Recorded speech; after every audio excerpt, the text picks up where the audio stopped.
నల్లగొండ జిల్లాలో రోడ్డు ప్రమాదం జరిగింది. ఆగి ఉన్న బొలెరోను ఢీకొట్టి బోల్తా పడింది డీసీఎం. బొలెరోలో ఉన్న ఇద్దరు కూడా మృతి చెందారు. మరొకరికి తీవ్ర గాయాలయ్యాయి. ఆసుపత్రికి తరలించారు. మృతులు దేవరకొండకు చెందిన యాది రిజ్వాన్గా గుర్తించారు. కేబుల్ పనులు చేస్తుండగా దామరచెర్ల మండలం బత్తులపాలెం దగ్గర ఈ ప్రమాదం చోటు చేసుకుంది. అయితే ఈ ప్రమాదంలో మరొకరు తీవ్రంగా గాయపడ్డట్టుగా తెలుస్తోంది. ఆగి ఉన్న బొలెరోను ఢీకొట్టి డీసీఎం బోల్తా పడింది. దానికి సంబంధించిన దృశ్యాలు చూస్తున్నారు. బొలెరోలో ఉన్న ఇద్దరు మృతి చెందారు. ఒకరు తీవ్రంగా గాయపడ్డారు. ఆసుపత్రికి తరలించారు. దేవరకొండకు చెందిన యాది రిజ్వాన్గా మృతుల్ని గుర్తించారు. కేబుల్ పనులు చేస్తుండగా దామరచెర్ల మండలం బత్తులపాలెం దగ్గర ఈ ప్రమాదం చోటు చేసుకున్నట్టుగా తెలుస్తుంది.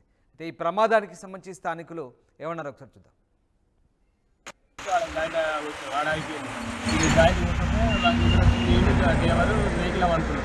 వెళ్ళిపోరు పైసలు జాయింట్ కొట్టారు. మొత్తం తర్వాత అనుకున్నాం మా దగ్గర ఎవరెవరు చనిపోయారు? యాది దేంట్లో పని చేస్తారు మీరు? కేబుల్ నెట్వర్క్ టాటా వాడ అయిపోయింది. ఇది జాయింట్ కొట్టుంటే వాళ్ళ దగ్గర డ్రైవరు వెహికల్ అనుకున్నాం. వెళ్ళిపోరు పైసలు జాయింట్ కొట్టారు. మొత్తం తర్వాత అనుకున్నాం మా దగ్గర ఎవరెవరు చనిపోయారు? యాది నెట్వర్క్ దేంట్లో పని చేస్తారు మీరు? కేబుల్ నెట్వర్క్ టాటా వాడ అయిపోయింది.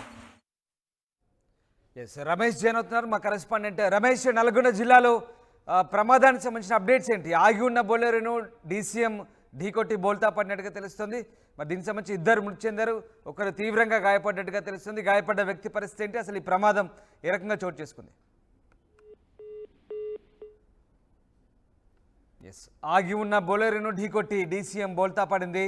బొలెరోలో ఉన్న ఇద్దరు మృతి చెందారు. మరొకరికి తీవ్ర గాయాలయ్యాయి. ఆసుపత్రికి తరలించారు.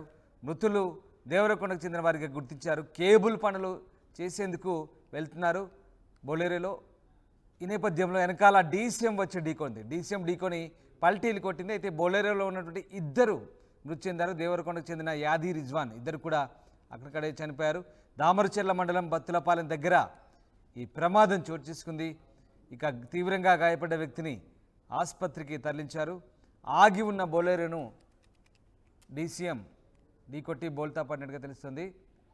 ఎస్, రమేష్ జైన్ అవుతున్నారు. రమేష్, ఆగి ఉన్న బొలెరోను డీసీఎం ఢీకొట్టి బోల్తా పడిన నేపథ్యంలో ఇద్దరు మృతి చెందారు. ఒకరు గాయపడ్డట్టు తెలుస్తుంది. గాయపడ్డ వ్యక్తి పరిస్థితి ఏంటి? అసలు ఈ ప్రమాదానికి కారణం ఏంటి? అతివేగం ఈ ప్రమాదానికి కారణమని తెలుస్తుంది. నార్కట్పల్లి అద్దంకి హైవేపై ఘటన చోటు చేసుకుంది.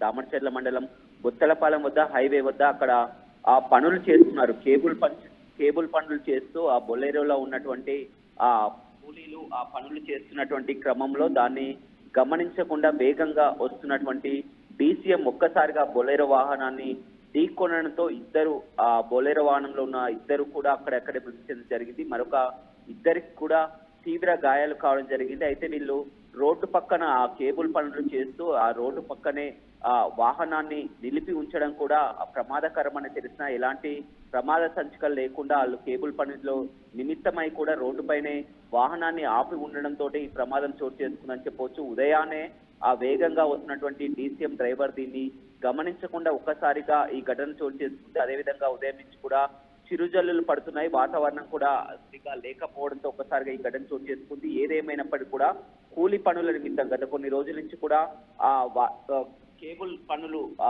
ఆ ప్రాంతంలో చోటు చేసుకున్నాయి. కేబుల్ పనుల్లో నిమగ్నమైనటువంటి ఇద్దరు కూడా పక్కనే ఉన్నటువంటి దేవరకొండ పట్టణానికి చెందిన రిజ్వాన్ యాది కూడా ఇద్దరు ఆ యువకులని చెప్పవచ్చు. ఇద్దరు అక్కడికక్కడే మృతి చెందడంతో కూడా మరొక ఇద్దరి పరిస్థితి విషమంగా ఉన్నట్టు కూడా తెలుస్తుంది. ఆ డీసీఎం డ్రైవర్ నిర్లక్ష్యం, అదేవిధంగా వీరు కూడా రోడ్డుపై ఆపి ఉండడంతో ఈ ఘటన చోటు చేసుకుందని చెప్పుకోవచ్చు. Right, yes, thank you Ramesh, thanks for the update. ఆగి ఉన్న బొలెరోను ఢీకొట్టడంతో డీసీఎం బోల్తా పడింది. అయితే బొలెరోలో ఉన్నటువంటి ఇద్దరు మృతి చెందారు. కేబుల్ పనులు చేస్తుండగా ఈ ఘటన చోటు చేసుకున్నట్టుగా తెలుస్తుంది. మృతులు దేవరకొండకు చెందిన వారిగా గుర్తించారు. దామరచెర్ల మండలం బత్తులపాలెం దగ్గర ఈ ప్రమాదం చోటు చేసుకుంది. ప్రమాదానికి సంబంధించి పోలీసులు దర్యాప్తు చేస్తున్నారు. తీవ్రంగా గాయపడ్డ వ్యక్తికి ప్రస్తుతం ట్రీట్మెంట్ జరుగుతోంది.